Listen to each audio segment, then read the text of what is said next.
This is the story of a love affair which takes place in India in the 30s, in an overpopulated city on the banks of the Ganges. It is the season of the summer monsoon. A tune from between the two wars, India Song, is played slowly on the piano.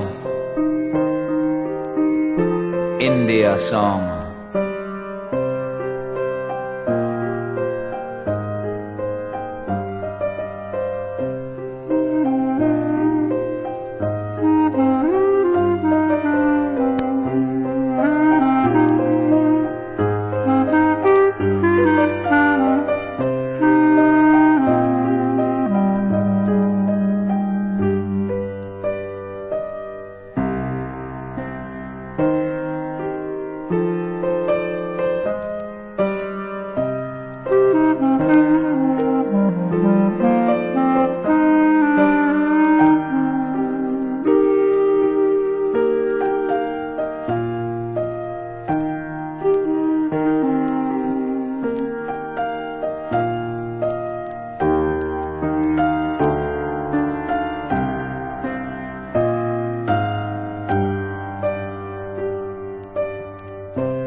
Pierre, with his wife Maria and child Judith, are accompanied by Claire, a friend of all, but the secret lover of Pierre.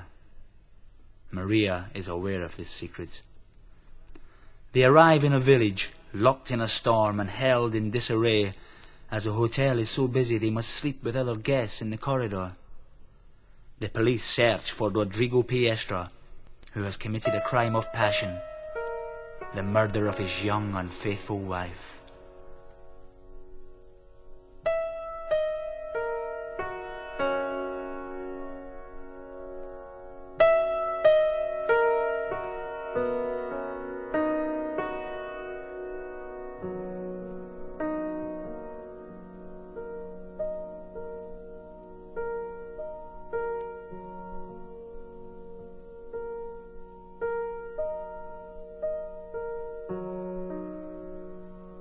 So much time went by that no trace of twilight was left in the sky.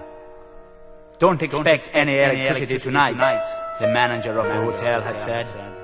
Usually around here the storms are so violent that there's no electricity all night.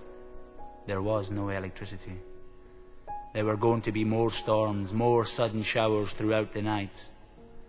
The sky was still low and small, still whipped by a very strong wind toward the west.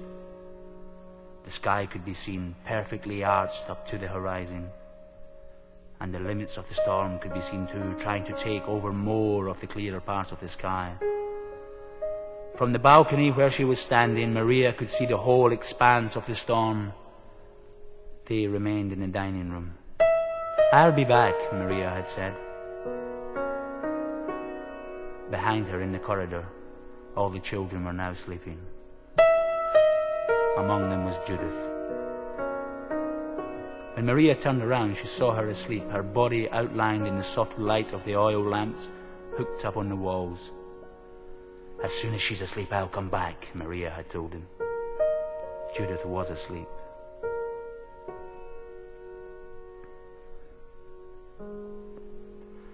The hotel was full. The rooms, the corridors, and later on this hall would be still more crowded.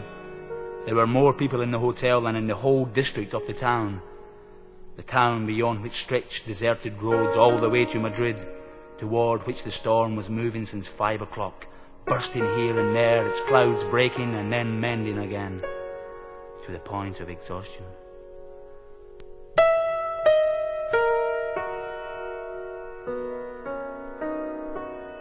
There was no longer a single cafe open. "We'll wait for you, Maria," Pierre had said. The town was small. It covered about 5 acres. All of it was crowded into an irregular but full, neatly outlined shape. Beyond it, whichever way you turned, open country stretched out bare, rolling. This was hardly noticeable that night, and yet in the east there seemed to be a sudden drop. A stream previously dried out would overflow in the morning. If you looked at the time, it was 10 o'clock. In the evening, it was summer. Policemen were walking around under the hotel balconies. They must have been tired from searching. They dragged their feet in the muddy streets. The crime had been committed a long time ago, hours ago, and they were talking about the weather. Rodrigo Piestra is on the rooftops. Maria remembered. The rooftops were there.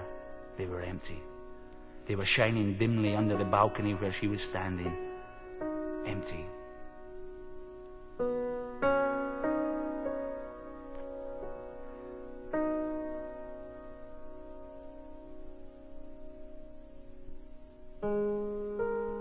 They were waiting for her in the dining room in the midst of clear tables, oblivious of her, looking at each other motionless. The hotel was full.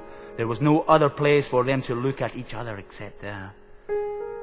Whistling started again at the other end of the town, well beyond the square in the direction of Madrid.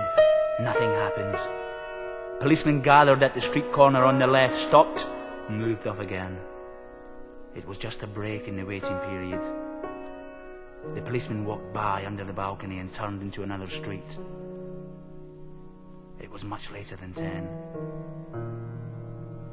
It was later than when she should have gone back to the dining room, entered, moved in between them, sat down and told them once more the surprising news.